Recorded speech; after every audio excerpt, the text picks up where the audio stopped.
So it's 10:35 and I stand here a bit unexpectedly. Everybody who has seen talks by me or Ralph knows that I'm not Ralph. And unfortunately, Ralph had to cancel his talk on very short notice, and now I'm trying to step in. This is his slides. And because I think I'm involved in most of the things here, I can at least go over these and say something. My name is Volker Lendecke. I'm also from the Samba team. I work for SerNet, and I live in Göttingen in Germany and do Samba stuff for a very long time. So, quick overview. What did we do for 4.15? What changed in Samba 4.17? Some plans that we are actively working on, and then some prototypes that are not really actively being worked on, and yeah.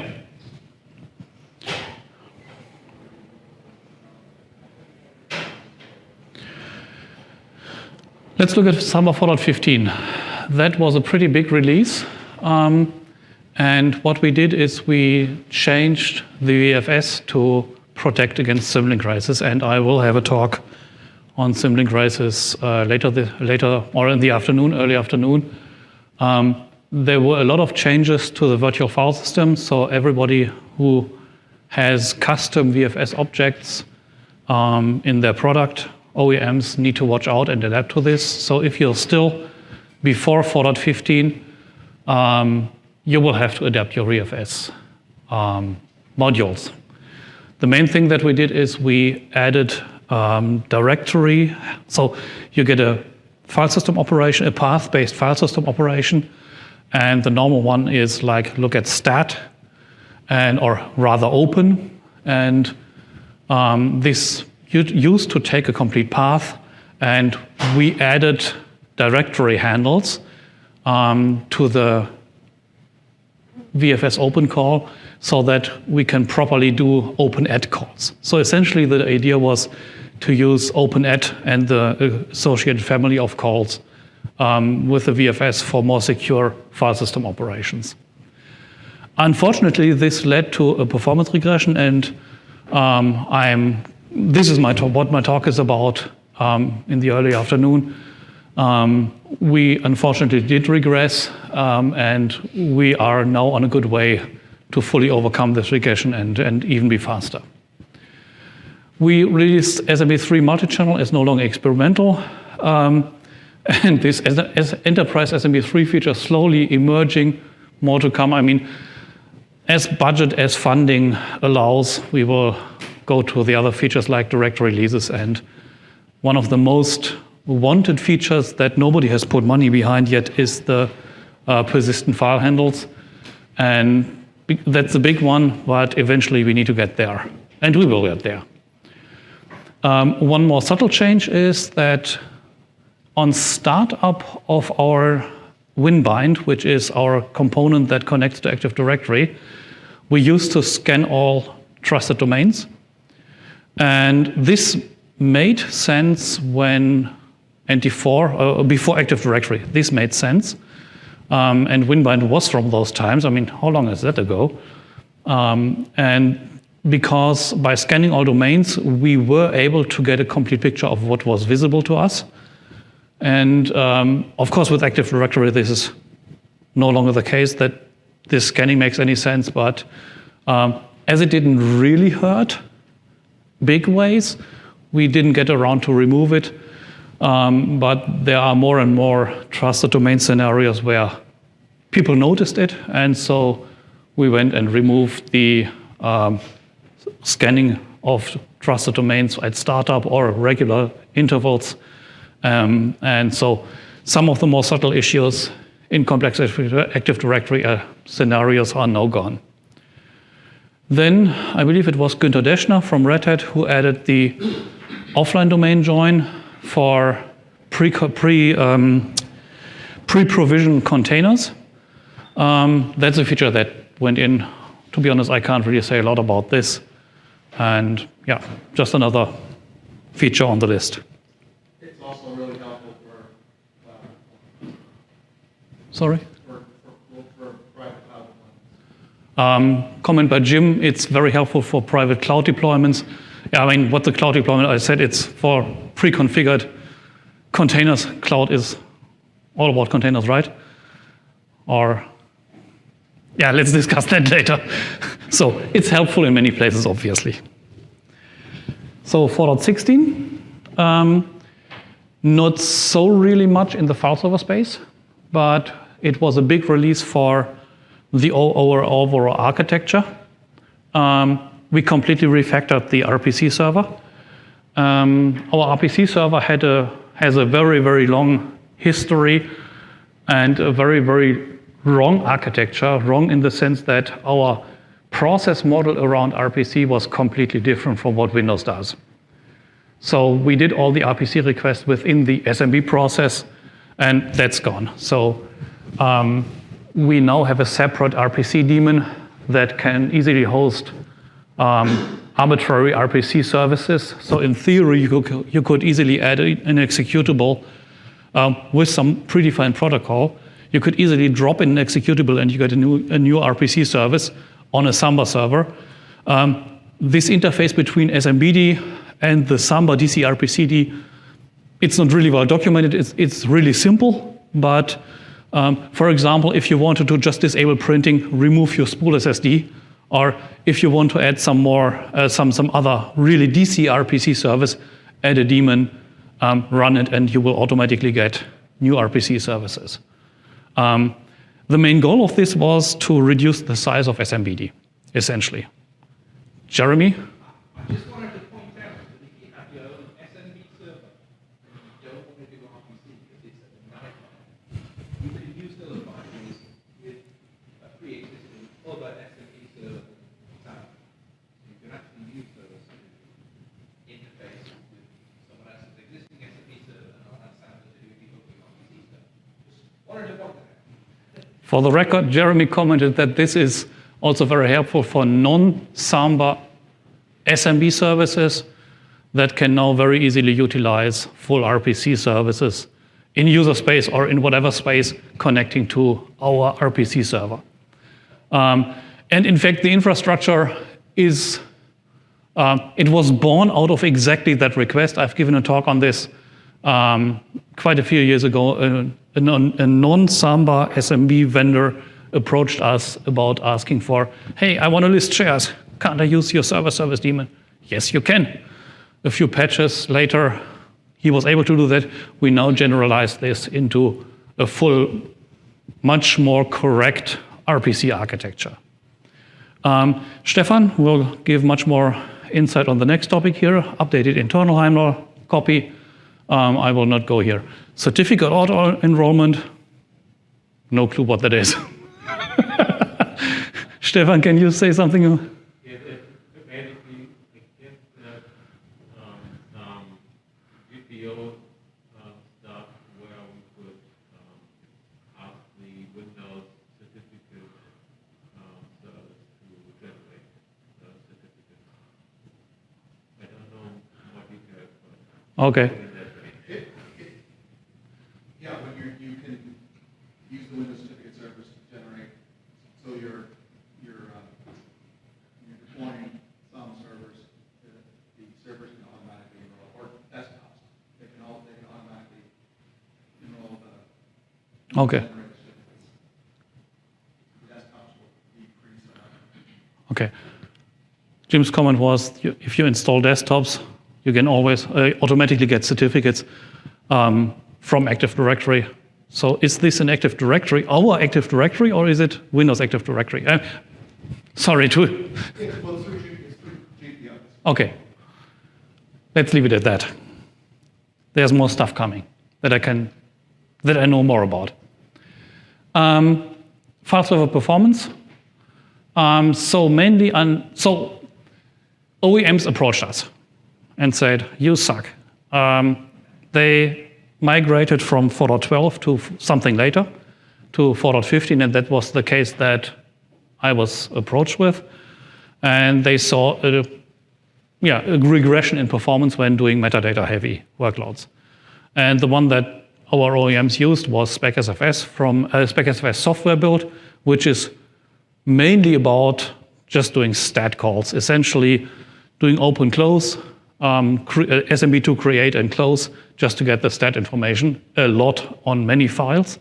And in a moderately deep directory hierarchy, so 4, 5, 6 levels, something like that.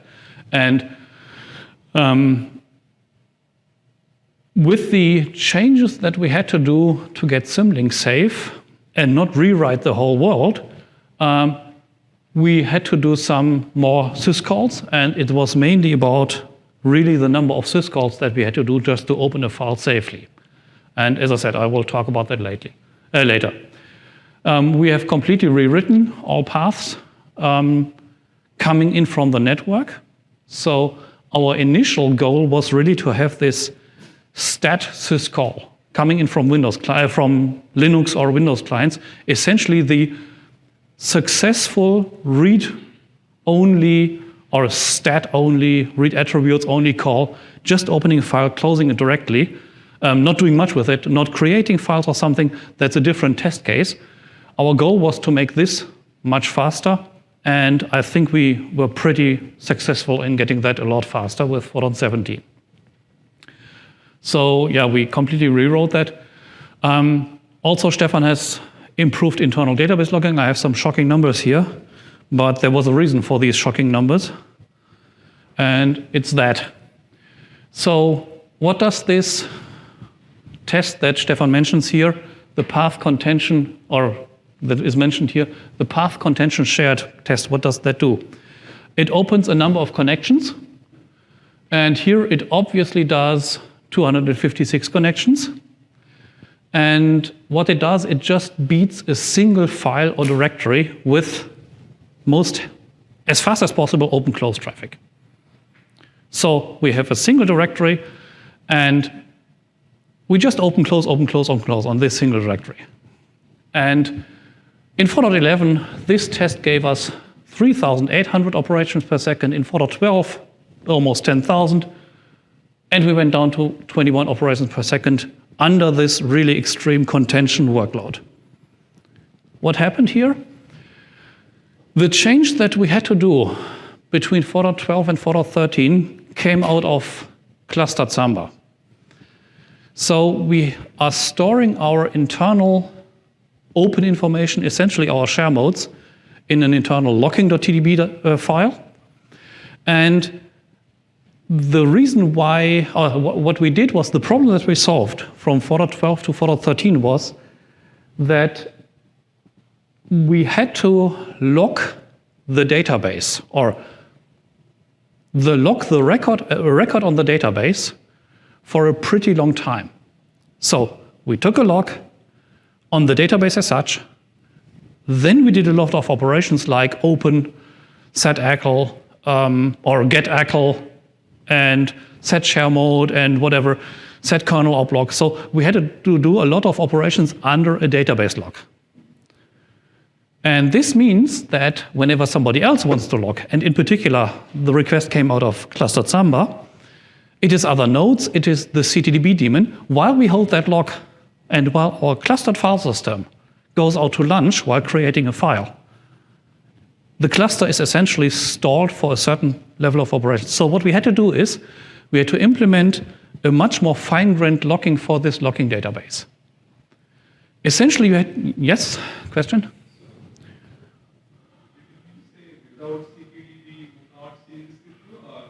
This test is done without CTDB, right? It's the internal structure that we had to do to accommodate CTDB problems that led to this unfortunate extreme. I mean, it's an extreme test case. So in normal operations, you don't really have 256 clients just beating a single file as fast as they can. You don't.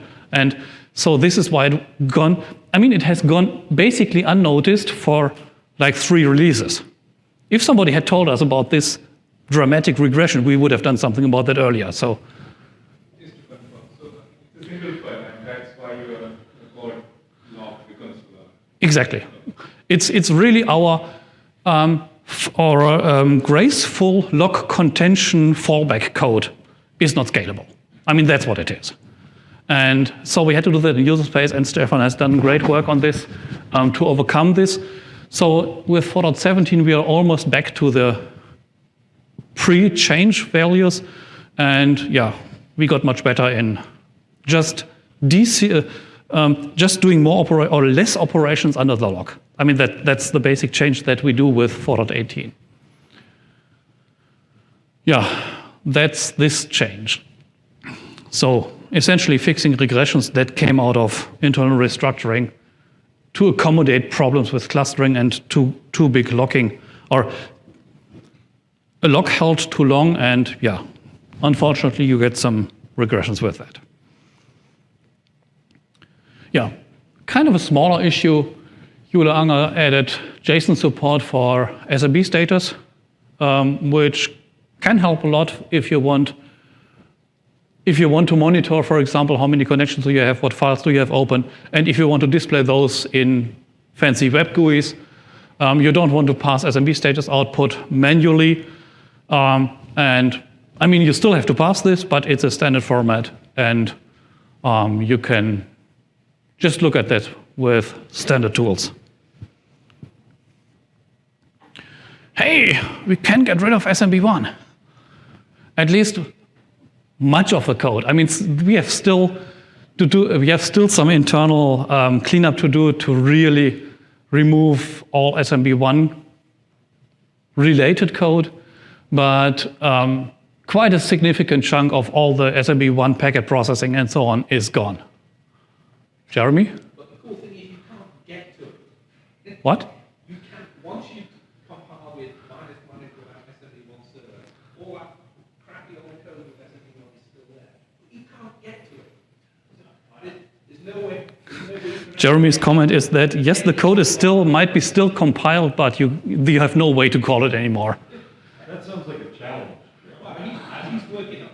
I mean, things that we can are moved into the, if configured with SMB1, then they disappear. I mean, we still default to SMB1. To have SMB1 compiled, I mean, of course, our main protocols are SMB2 for quite a while already. And I believe that we will still have our SMB1 server support compilable optionally for a very long time to come, because many of our tests are still SMB1 only. I mean, they are old, and somebody has to sit down and convert a gazillion tests to SMB2 before we can really completely wipe SMB1. Yes? Between SMB1 and SMB2, you guys have a common core? Yes, we have a common core, and things like delete semantics, like what do you exactly do to remove a file, with all the conditions left, right, and center, and what about OR blocks and so on. This logic is in our test suite tested coming in from the protocol. We don't really have many unit tests internally for this kind of operations, and so they are very, very similar between SMB2 and SMB1, the core operations of FSA essentially. And so until we have converted these tests to coming in via SMB2, we can't remove our SMB1 server code fully. I mean, that's the number one reason. Yeah, who did the Python API for SMBconf? David, was that? No? Somebody did a Python API to modify and optionally write Samba configuration. Yeah? Pardon? Andrew Walker from the FreeBSD people. Coming soon. Yeah, the long-standing battle between SMB and NFS. Essentially, we as a Samba team would like to remove the need to use NFS. We want everything on SMB, but I mean, a lot of conference time has been spent on the SMB2 Unix extension or SMB3 Unix extensions these days. There you see how old this discussion is. It started out as SMB2 Unix extensions. So it seems to gain a bit traction in the past few weeks. So patches coming in and people are working on this, and yeah. I think we can make SMB3 a good offering also for Linux to Linux with full semantics. We just need to get there. What's the current status? Very slow progress. And this is really another symptom of the fact that most of the Samba development is customer-driven, budget-driven. Nobody has put budget in this. And so it's slow progress. One thing that really laid a good foundation for significant progress is our path name rewrite. I mean, just adding some info levels to the SMB protocol to get back whatever POSIX permissions, get back whatever information about block devices or something. I mean, that's trivial. I mean, it has to be done, but it's not really trivial. The big one is symbolic links and repass points, and in Samba we didn't really have a good representation of symbolic links and repass points. We are getting there now because our path name processing rewrite laid the foundation to properly return symlink error on SMB2 create. And now I am, at this very moment, actively working on getting a good representation of a repass point internally into Samba so that we can open a symlink as a repass point, then query information, maybe even create a symlink or create a Minchel French symlink with a normal Windows repass point operation. So this is the big one why we can't really claim SMB3 Unix extensions to be ready, but there is progress. And we need that in our client libraries. Our DFS support, that's what Jeremy is working on. Our DFS support in the client libraries it could see some love, and it's like 50-something patches. Okay, it's not in yet. It's being done. The tests just went in. Oh, okay. 20 minutes ago. Okay, so, and then in person, I am working on the symlink stuff. I'm also working with, of course, Jeremy on the DFS client library stuff. We need tests for that. I mean, we need a lot of tests. We hope to get this in 4.18. Whether we can claim full SMB3 Unix extension support is an open question. If I talk to Steve from the Linux client, some of the code in his client also is still marked as experimental. So, but I think we are getting there. Okay, IOU ring. Here, Stefan is the expert on this. With IOU ring, I mean, the Linux kernel really slowly but steadily moves towards, we don't want syscalls anymore. We want to talk to the kernel only via IOU ring, which is an extremely fast way to do syscalls. And you can get spectacular results. I mean, look at the second last bullet point here. 35 gigabyte with a prototype over loopback with 5 connections. And that was with minimal SMBD CPU consumption. I mean, Stefan has a talk on this where you get spectacular speeds with minimal CPU. And yeah, we have to rewrite a lot of architecture for Samba internally if we want to make full use of it, because our current event loop handles our sockets with a standard epoll, send message, receive message, and so on. And eventually we will have to rewrite this to go with IOU ring as well. It's a challenge, but I mean, you get so spectacular results. And yeah, this is one of the projects that are seeing some love already. But I mean, that's future.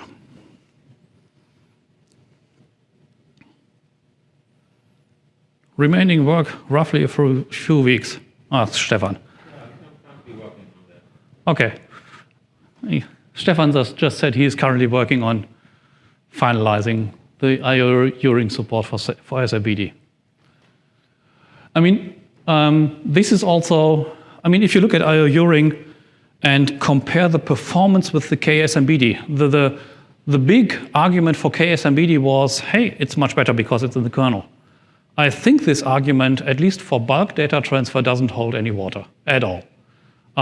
Because if you have the full IOU ring architecture, you can just get as fast, if not faster, than with the kernel.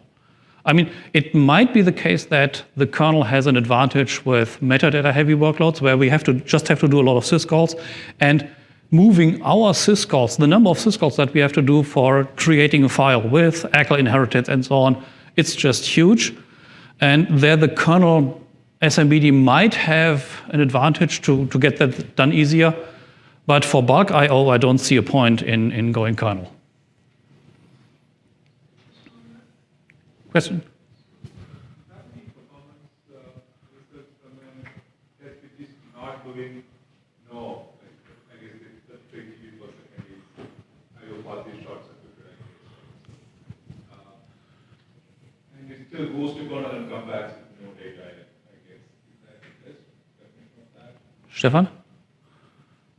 The question was about what this 35 gigabyte is actually measuring. What's that actually doing? Is that the question? Yeah, that's the first part. That basically the client reading as fast as it can over 5 connections to single SMDB process, and then it will return that number using the slice architecture of IO3. So no data copy, just So that's reading off disk. no from random. From RAM. Okay. So So it's just measuring the overhead in the SMD layer. So you do have a kernel-based file system, just that it's laid on top of memory. That seems. So if I got you right, just to repeat for the recording, this is a single SMBD with 5 multi-channeled SMB client connections, reading off a normal file system backed by RAM.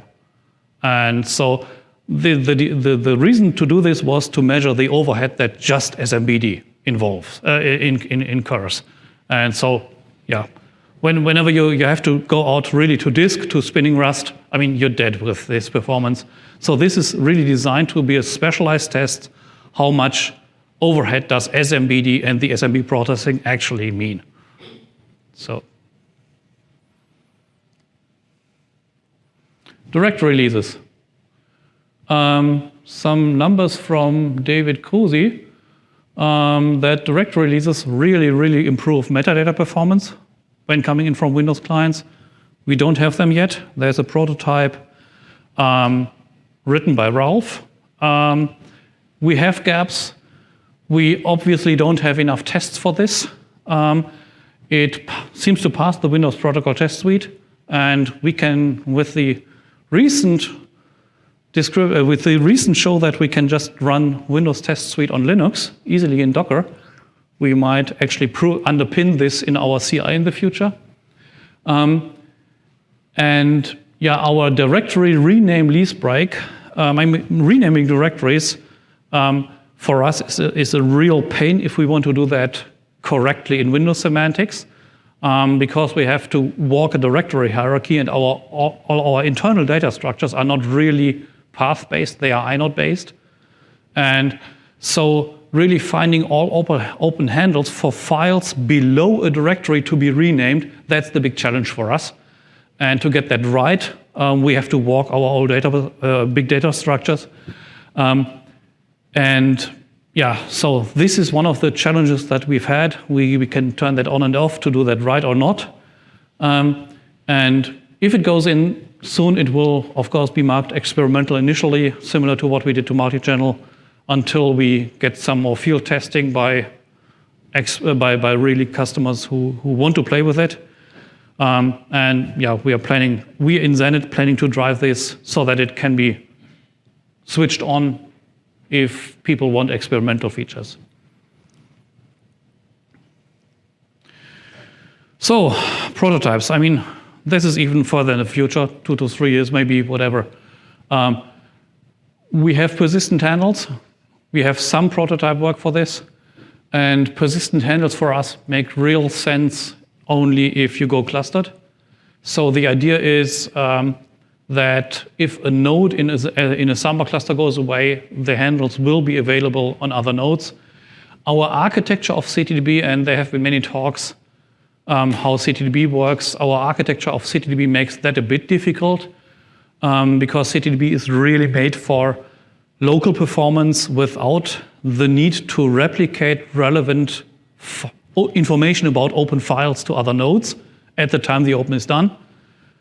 For persistent file handlers, we need to be a bit more smart about this, because when a file handler is open in persistent mode, I mean, the whole idea is that we need to pass this information to other nodes so that it's available on failover. CTDB is not really made for this, so that's, from my point of view, the main challenge. And this is what the second bullet point here means, that implements complex changes at Samba's database layer. Essentially passing information to failover nodes at open time. This is something we don't do in CTDB at this point, and that's the complex changes at the Samba database layer. Yeah, expect serious conflicts when rebasing on Samba current master. Last bullet point, needs funding. If somebody wants Samba with, I mean, yeah, just talk to us. SMB Direct, I'm not the expert here, again, referring to Stefan. And one of the main challenges that, if I talk to Stefan, get is that it's essentially the kernel API. We are user space, and the RDMA stuff in Linux is not really made to match our multiprocess architecture well. So Samba has multiple processes, one process per client. I mean, it used to be one process per TCP connection. And the SMB Direct APIs with the kernel don't really work well with multiprocess architecture for servers. And that, I think, is the main challenge that we have. Correct me if I'm wrong. That So that means that we don't use the user space firewall and RDMA layer, but instead we have a kernel module just exposing the internal RDMA layer user space. the comment was that we can't really use the iWarp and other APIs that are currently available, and we have to use a custom kernel module to make the kernel RDMA subsystem available for Samba's use. And so coordinate with Linux kernel developers to do it the right way. And yeah, I mean, one big thing here is also, if you really want to test this and want to tune it to its limit, you need beefy hardware. You just can't go with 2 laptops. They don't have RDMA. You need beefy servers. And I mean, spend like 10K or 20K or something on a single server, and then on a whatever RDMA infrastructure. I mean, you easily cross the 6-digit invest. We don't have that right now. So An update on that. So we would get 2 servers in the 2 weeks. oh, we will get servers. And so the hardware problem is solved. That must be a relatively recent development.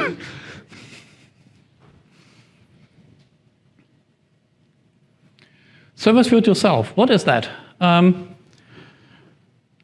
If you want not only SMB logins in an Active Directory environment to be handled correctly, if you also want NFS, v3, v4 services to be handled correctly in Active Directory, what you need to do is, on server side, you need to figure out what user Volker, user Tom, what group memberships he has. And the way SMB login works is that if an SMB client connects, we can ask the domain controller via netlogon, or we get a Kerberos ticket with a pack, and there you find all the group memberships. When a normal NFS client comes in, or in recent times, when you just start a container, you assign a UID to a container, you start that container, and the container needs to participate in local Unix file system semantics for some reason. the host operating system for this container needs to figure out UID 1234 has these group memberships to participate properly in your NFS whatever world. So you need just a UID, and without having authenticated properly with Active Directory, you need to be able to ask Active Directory, hey, UID 1234, what group memberships does this user have? Active Directory, without this service for you to self Kerberos extension, doesn't give you that information. You just don't have the privilege. There is no operation over netlog on over RPC or something to ask, hey, I have user Tom, what groups is user Tom in? And Microsoft has designed a Kerberos extension called Service for You to Self. You as a machine can issue some Kerberos requests and ask for this information, essentially get a pack from Active Directory. And we don't have that yet. The problem here is that this requires changes to Kerberos libraries. I mean, it also requires significant changes in our Samba infrastructure to be done properly, in particular if you have to walk multiple domains. So you're a member of domain A, and via some steps, transitive trust or something, you have to query for a user of domain C 2 steps away. You have to walk all these domain controllers. I mean, we need to work on our domain controller lookup code, on our DNS implementation, and so on. But the Heimdall and MIT both need to adapt also with some extensions. And that at least, I mean, if we can do these patches, we need to get them upstream, and we need Red Hat and SUSE and all the others and Canonical and Debian to adapt these patches because OEMs normally don't want to ship. I mean, they have to get used to ship Samba on their own. What they definitely do not want to do, in particular Red Hat, really has problems shipping a custom Kerberos implementation that is not blessed by their security and so on. So that is beyond the pure technical and patch level work that needs to be done. We need to convince Kerberos maintainers that yes, this is needed. This is a good thing.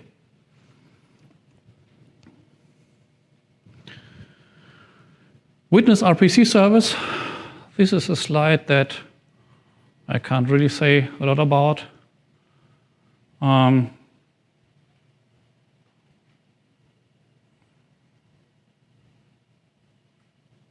Yeah, sorry. I mean, this is one of the issues where we need, the keyword that I know is we need an asynchronous RPC client and RPC server, in particular an asynchronous RPC server. We seem to have that right now, but yeah, obviously more work needs to be done on this. This is part of real easy failover between Samba nodes as part of your HA and continuous availability and so on. But I don't really know about the status of this. Sorry for that. Hey, that's it.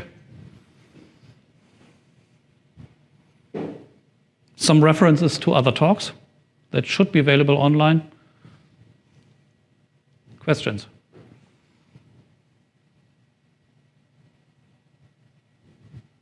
You mentioned there's an SMB direct prototype, so that's different from KSMDB? Yes. So the idea is to, so currently KSMDB and SysKO both have RDMA implemented, and the idea is to have one common set of abstractions, so that it can be used in SysKO, KSMDB, and also in Samba. So that's one implementation for all of them. So KSMDB is its own Samba server plus the RDMA stuff. KSMBD is not its own Samba server, it's an own SMB server in kernel, completely from scratch implementation. And it seems that both sys.ko and KSMBD have at least partially duplicated RDMA support for SMB. Pardon? Almost completely duplicated. So we already have 2 RDMA implementations, SMB direct implementations in the Linux kernel, and we don't want to add a third one for Samba. Well, as Ralph said, Samba... Stefan. I'm sorry. I'm Ralph. Ralph is supposed to, Ralph up there Samba is a user space daemon, and it can't use verbs because of its architecture of multiprocessing. So it would love to have a kernel arbiter for RDMA. And SMB Direct and KSMDB would love to have one version instead of two. So it makes a lot of sense to merge all three requirements into one kernel. Related to that, so on Windows with the NTK layer, and that's written by the Artnik vendor, is there something similar on Linux? I just want to, This, how does KSMD look like today? Yes. I think Tom is the expert here. It's called verbs. It's called verbs. It's a standard component of the Linux kernel, and all vendors implement a verb interface. There's a kernel verb interface, which would correspond to NDK, and there's also a user verb interface, which is different but semantically similar. And those Artnik vendors, they'll All Linux providers support both those interfaces. okay, so they should look like a loadable module as well. Absolutely, yeah. And so SMB Direct would sit on top of those verbs and would have taps going out to the client, the kernel server, and the Samba user. Related to that, So just a quick summary for the recording. I mean, what I get from this discussion, which I'm not really part of, is that the whole architecture for RDMA in Linux is still not really finalized, like, for example, a normal network driver is. Linux RDMA architecture is completely settled. Okay, Linux architecture is settled. Yeah. And it has an API called verbs, and it has many providers that are being added to every day. Very mature system. And, SMB Direct is going to sit on top of it. okay. That's the new system. Okay, so, and that is not finalized yet. There are two kernel implementations. There should be one. Okay, so I mixed up RDMA with SMB Direct, which is obviously something else. SMB Direct is a framing protocol that sits atop our. Okay. So, and this is still kind of under discussion how to do that properly, usable for all three potential consumers. It's working in kernel. Yeah. For two implementations currently. Yeah. There's a discussion about merging those into a single supportable implementation. Yeah. And if you merge that, it would be helpful if Samba could also use that from user space. Absolutely. Okay. So, and there's obviously current work in the Linux kernel. And Steve? Yeah, to give some context here. So Aurelia, a few years ago, probably at one of these events, did experiments with extending user space SMB libraries to call SMB Direct, call RDMA. The performance was mediocre. So Tom's point and Max's point is very exciting because it allows them to get the higher performance for SMB Direct from user space, not just kernel as well. So I think this is kind of an exciting thing going forward, and the alternative was actually pretty slow. Okay. And it's compatible with Samba because of the process. Yeah. So work needs to be done with the Linux kernel community to get this right when those two SMB Direct subsystems get merged. It's probably a long road. Okay. But I think it's achievable. Okay. Jeremy? I just wanted to point out, going back to the RPC, separate RPC implementation, the RPC daemons that we run are part of Samba and therefore are on the GPL, but the things talking to them are not considered on the GPL. So I just want to make that clear. Yeah. If you decide to use those RPC daemons, you are bound by the GPL issuing the source code for those daemons, but the things that talk to them are not. So the main point Jeremy made was that our RPC daemons are full GPL, but if you have a non-GPL SMB implementation or non-GPL v3 SMB implementation, you can talk to us and utilize our services because the data protocol is completely standard. You have to have very little shim to talk to us, which we can tell you how to do that. We were happy to tell you how to do that. Yes. And so if you have a proprietary SMB and you want to list shares and you want to resolve usernames to SIDs and so on, talk to us. We will be able to provide it to you in a license-compatible fashion. And let me make one point here is, right now, as far as I know, the kernel SMBD doesn't really have a very good, mature, and complete RPC implementation. And one I mean, one reason why I did this with the Samba DC RPCD was in the future to enable the KSMBD to get a full RPC in the background. This is not done yet, but the architecture would now allow for kernel SMBD to open pipes to us and have callouts to our user space, so that even if you use KSMBD, you have a full RPC implementation around. And they already have the license incompatibility. KSMBD is v2, which Apple would love. Our services are GPL v3, which many vendors don't love. Yes? For example, the performance improvement that you've done in 4.17, I know like some of the slides were talking about the regressions that you've introduced in 4.15 due to CDDP, and looking at the 4.17 release note, we also mentioned that some of the like reduce the system calls like two in terms of resolving the path names. What those changes are like if you are not taking out the regressions, will those changes give any performance benefit that in general? I don't fully, I mean, at least we fixed the regression, and I think we get faster than, or potentially get faster using OpenAT2 than 4.12 was ever possible. So, I mean, I will give you the exact statistics or a lot more data in my talk after lunch. So, I got assigned 5 minutes. So if somebody before Steve's talk, yes, more question?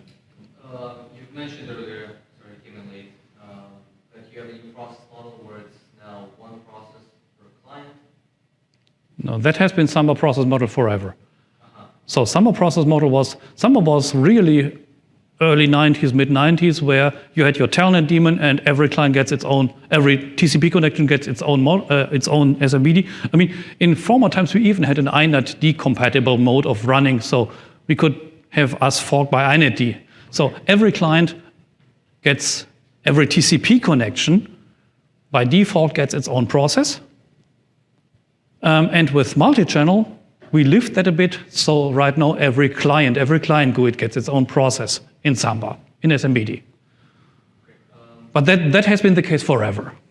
And the reason I was asking that, I was reading, so either on Linux or BSD or both, there is a kernel mechanism to contain a process within sort of like a jail or a sandbox, be it based on what syscalls you can call. I think that's something fairly new or older. You can constrain it to a certain path. So if you associate the client or a connection with a certain share, do you guys do anything in terms of restricting it?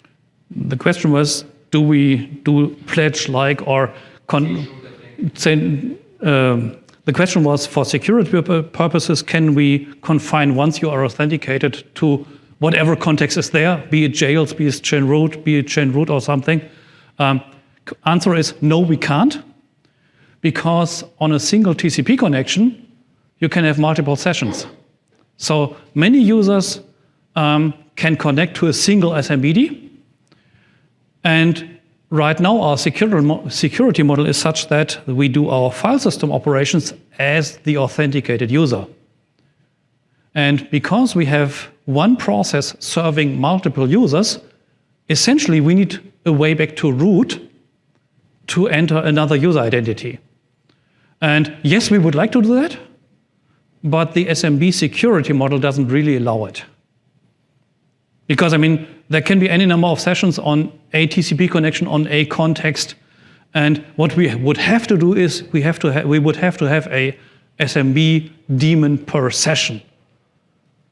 But then how do you marshal the TCP connections among the sessions? I mean, that's got a, OpenBSD would love this, but yeah, performance people don't. And I got the sign, I got ran out of time. I think Steve is next, right? Pardon? If there's any great questions, I'll please. Last one, maybe we can take this offline. So back to the SMB direct and indicate stuff. You mentioned on Linux would like to have an ultimate one.